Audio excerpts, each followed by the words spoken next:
Night has fallen and you're weary from travel. Stars fill the sky above, and in front of you is a brightly lit wooden house, the only building you've seen for days.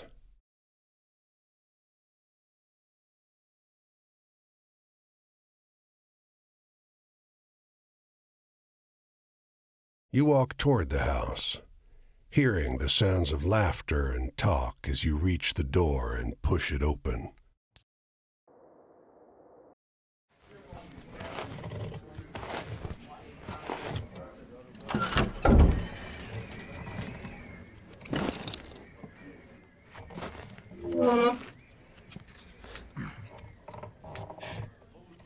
You sit down and join the game.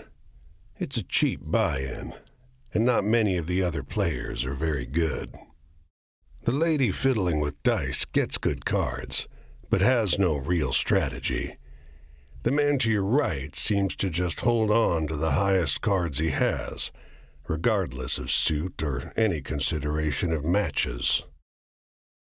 The man in gray across from you, though, he's good. He already had the largest pile of coins when you bought in, and while your winnings grow quickly, you can't quite catch him. One by one, the other players leave the table, sometimes with pique or with wry humor, leaving their winnings with you or the man in gray.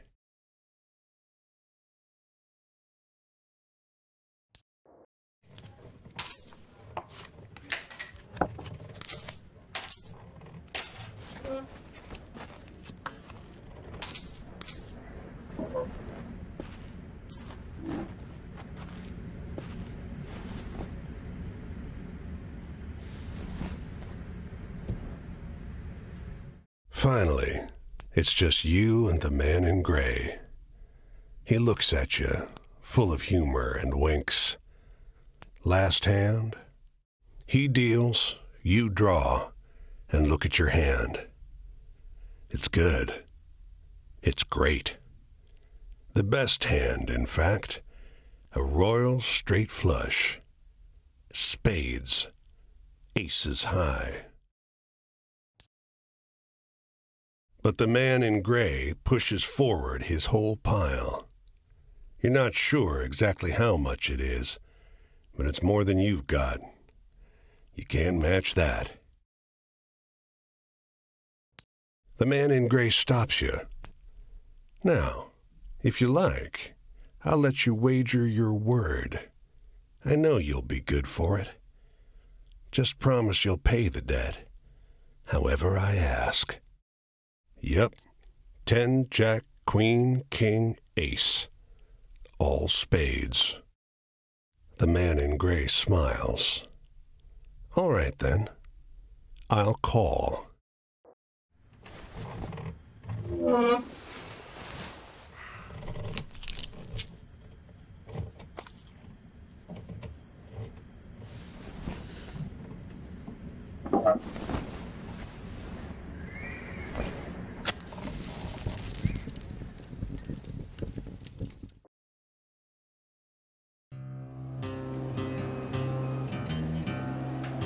Well, your luck wasn't so good, was it?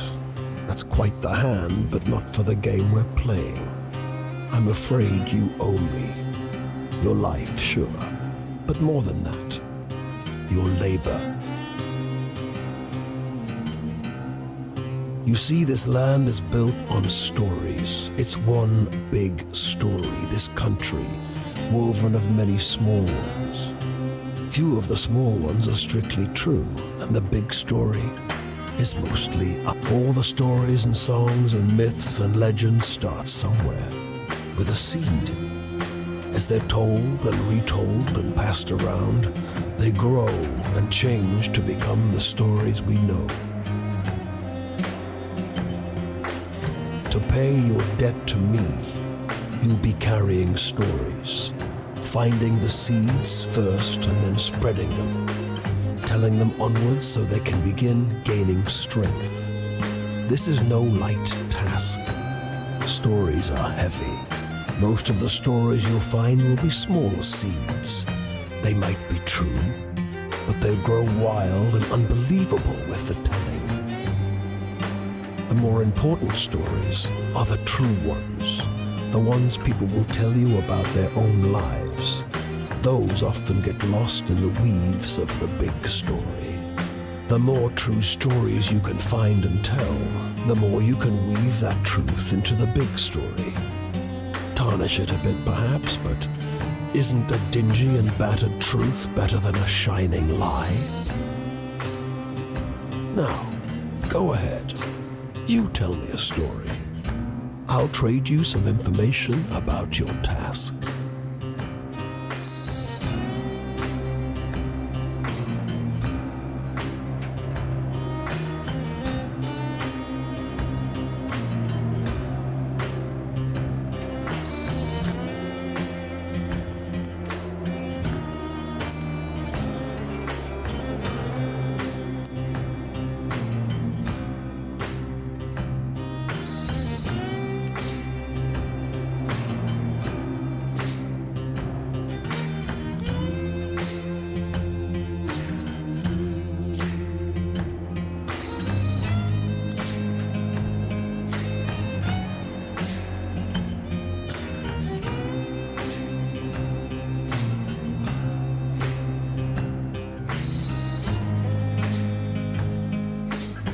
I'll strip away your flesh to make the journey easier, but still you'll feel pain.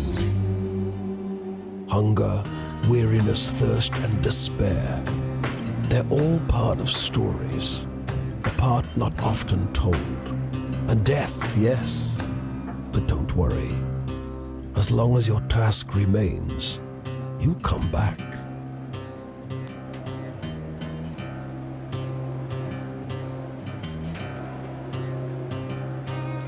Go on your way, Seeker. Maybe we'll meet again, or maybe not.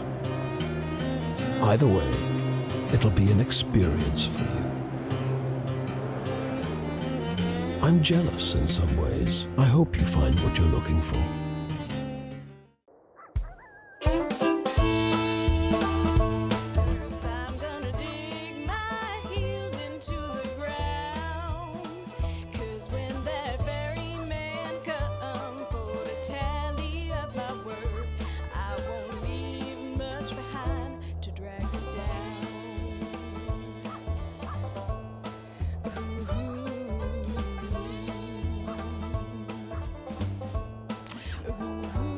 This bungalow is being ransacked. There's furniture piled in the front yard, ammunition heaped under the mailbox, and a crowd of clean-cut men ripping apart a car in the driveway. The two heavily armed, mud-caked women leaning over the porch railing share the same bored grin. One shouts at you. "Lend a couple innocent gals a cigarette?" You are about to hand her a smoke when those men draw pistols and shove you hard into the dirt. "You know these girls?" they demand. Once they've dumped your bag out into the road, they decide you're harmless. "If you were selling booze too, you'd have a lot more cash," sneers one. On the porch behind him, the two bootleggers are fingering their empty rifles, grinning in disappointment.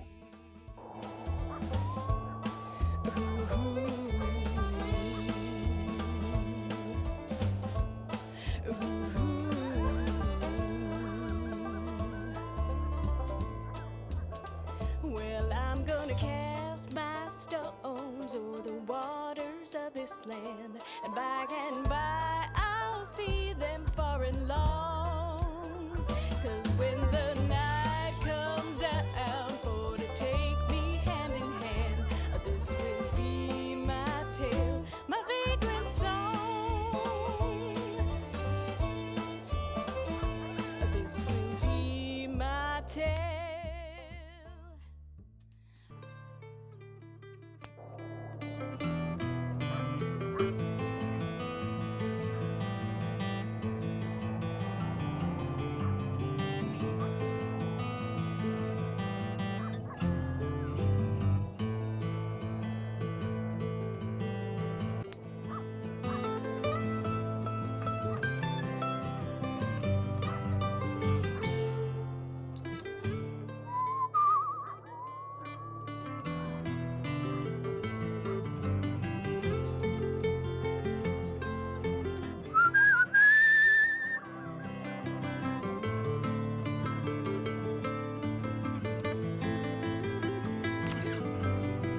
Off the road and into the woods, you can't help but come across this package by the old tree tied to a sturdy stick. The cloth wrapping conceals, though not particularly well, something large and softly unsettled. Little eyes blink back at you from inside the bundle. The shape gives a start. Please don't tell my pa that I'm in here. It says in a small voice. Pa doesn't want to live with us anymore, but I want to go with him. Don't tell him, please. I'm hiding. You tell the boy you'll keep his secret. You don't see his father anywhere. You don't see another soul for miles.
They don't come every year, you know. The old man is sitting at the edge of a rotting old pier, crooked legs dangling over the water. He watches a pair of seagulls preen and groom each other on a rock just off the shore. Just when the fishing is going to be good. He taps great, black, thick globs of spent tobacco out of a huge ceramic pipe. I got another year, I guess. Another year of this town being here, he replies, letting a grin spread across his face. If the seagulls came, that means enough fish to keep it in place.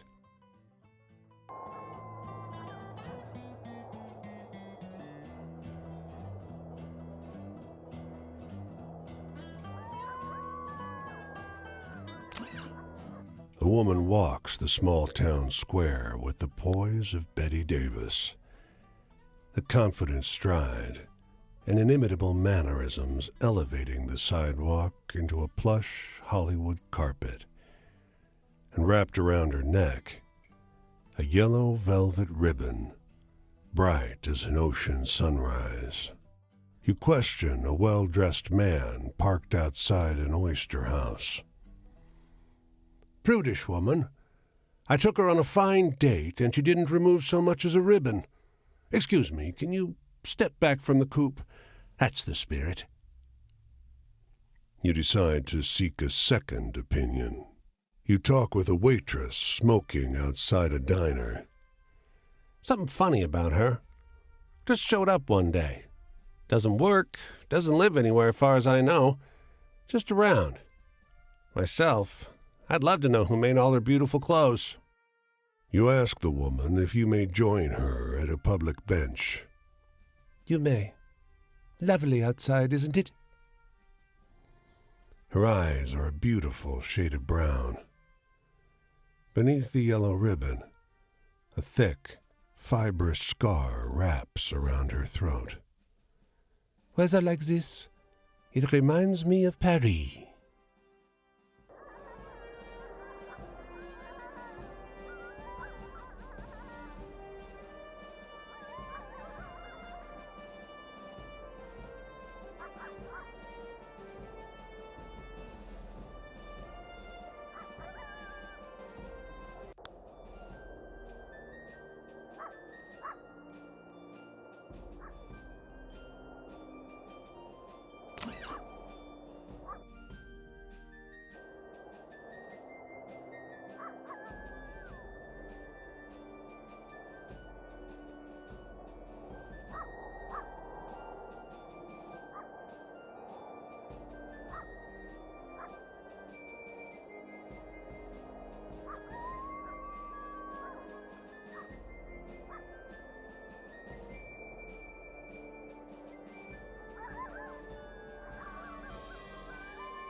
A dusty truck and a man on horseback pull up next to one another in front of the grocer. Suddenly, the driver and the rider, two wiry old men with identical haircuts, start shrieking at one another. The man with the truck leaps into the street. Brother! He shouts. The one on the horse tumbles out of his saddle. Brother! He screams. They embrace in the road. 30 years! Hollers the driver.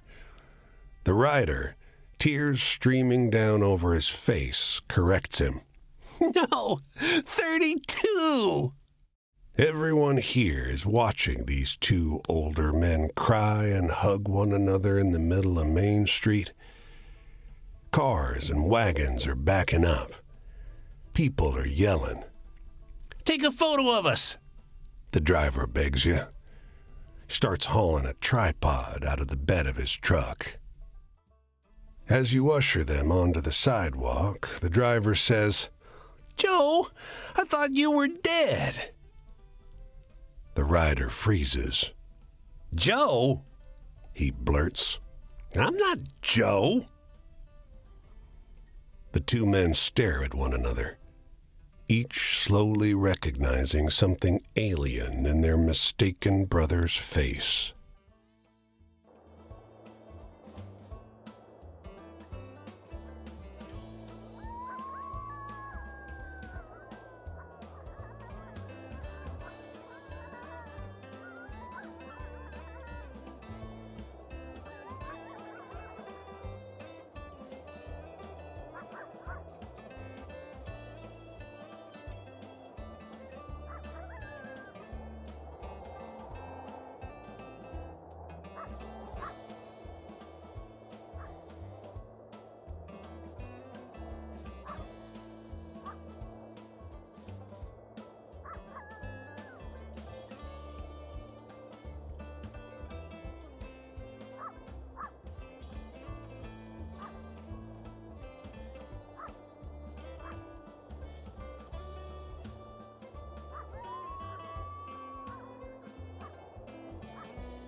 You can see storm clouds on the horizon, and you don't relish the thought of being caught wandering this rocky seaside road in the rain. Fortunately, you find the lighthouse door open, with a daunting staircase before you. At the top of an ornate wrought iron spiral, you're breathless and feeling the strain on your knees. Rain already batters the walls outside. You can only knock on a heavy wooden door leading into the upper level. Muffled voices and light seep in beneath the door. "Looks like we got a visitor." Sounds like a man's voice, deep and rough. Well, behave yourself. I'll open the door. Another man, this one with a higher, more sonorous voice. "I always behave myself." He feigns indignation, but his tone betrays affection instead.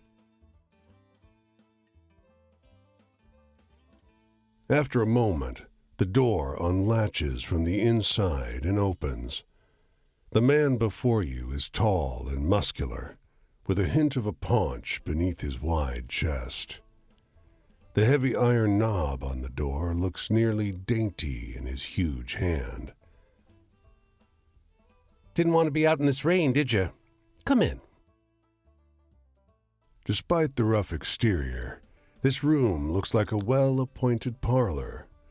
There's a rug on the well-trod wooden floor and an enormously plush couch.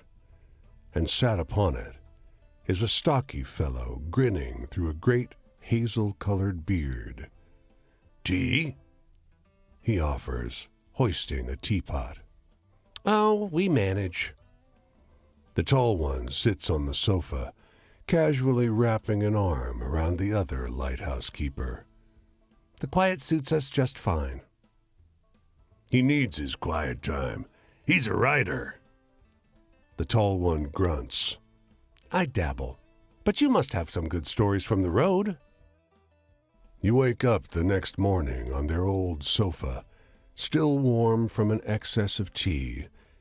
And cakes? There might have been little cakes. Prodigious snoring rumbles in from the floor above you, and you quietly take your leave.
This city is like no other you've been to. Crooked streets splay out in a maze of narrow passages, no two alike. Soon, you find yourself in twilight, utterly lost. Bright light crests around one corner, a car approaching. Unable to afford rescue, you keep walking. The asphalt turns to crooked cobblestones that threaten to wrench your ankle out of place. Was this always a moonless night? The stars multiply, each one looking like a pinprick through which light is exiting the terrestrial world. It's hard finding your way through in pitch darkness. You go by touch and sound, feeling the scale of the streets by the echoing of your footsteps, fingers tracing the rough surface of the buildings. And then, a rumble of noise in the distance. You quiet yourself, suddenly fearful. The clear sky tells you it's not thunder, but cannon fire. The city comes alive with fires and shouting. You find yourself trampled by a mob of men in thick brown coats, a phalanx of bayonets advancing up the street. When you come to, there's no sign of the commotion, the war that you were just caught in. The comically shrill honk of a Model A running up the road startles you, and you crawl toward the sidewalk. Above, the sky is a sharp, cold, cloudless blue.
Hey there, stranger. You're welcome to enjoy this fire with me. If you're respectful, that is. This here is my spot, and I ain't inclined to share it with any bad characters. You can call me Quinn. These here are my venturing companions. Cass is the big un, and the one with the spots is Flip. I usually beat my way on the rails, but the road news said this town was fat, and the weather was fine. So I'm taking in the sights and seeing what I can drum up. Hey, do you got any really thrilling stories to tell? I'm hankering for one of those.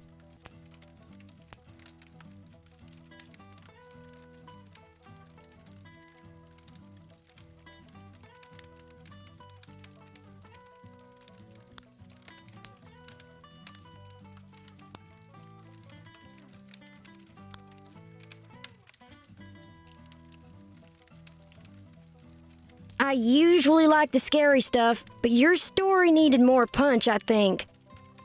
Well, I don't know a whole lot about the past, but they say there's an Injun grave around these parts. Say it's haunted and full up with angry spirits. I used to love hearing stories of cowboys and Injuns fighting it up. Would swap tales with the youngins. But, well, I suppose if someone shot me, I'd be pretty vengeful too. I want to hear one of them venturing tales. Got any?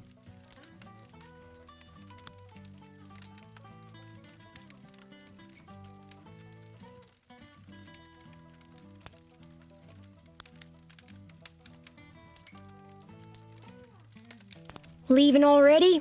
Well, me too. I think I'll go check out what's happening up the road this way. Maybe I'll see you around.